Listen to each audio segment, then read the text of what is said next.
Welcome to my tutorial of how to use an electric typewriter. Well, of course you know what all the letter buttons do, and the space button, and the numbers, and the shift, so we're going to go on to what the tab does. So let me just load in a piece of paper and I'll show you how. Oh yeah, and how you load it, you just turn it this way, and it should show up right there. So now, the tab, this is what it does.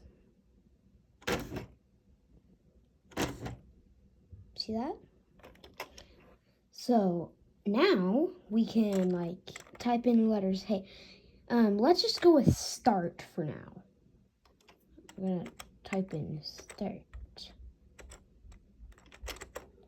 And then how to print it onto the paper, you're just gonna press return right here.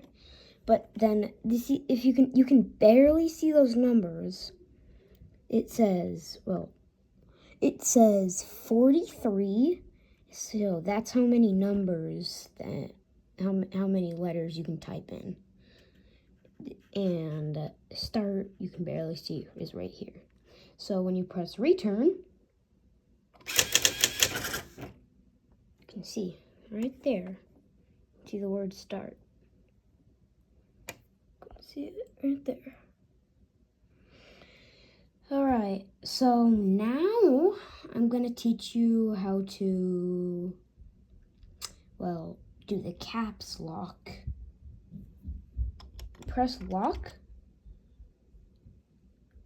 You just tap lock, and then a light here shows up, and when you press shift, the light goes off.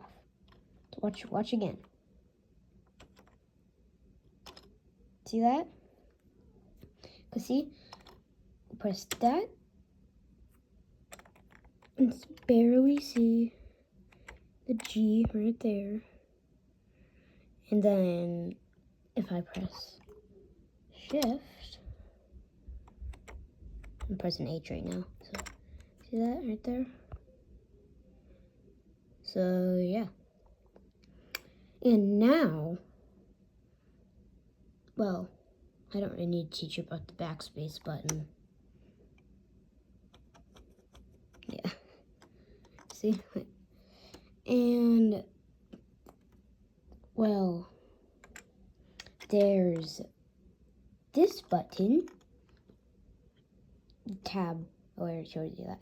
So let's just go with the basic story to write.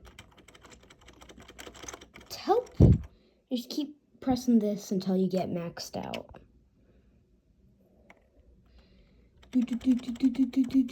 Oh yeah, and maybe you were thinking, what if I press tab 2 times, but then how would I move it back? Well, that's really easy. All you do is press backspace. You can press and hold it if it works better. And if you want to go a line down, then you just press return right here. See? And how to get it back out, you just turn this the opposite way you did to get it in, or not. I mean, you can just turn it either way, but I prefer to turn it this way. And then when it's ready, it always just slides out. What? Oh, well, it fell down. But thanks for watching my tutorial. See you next time.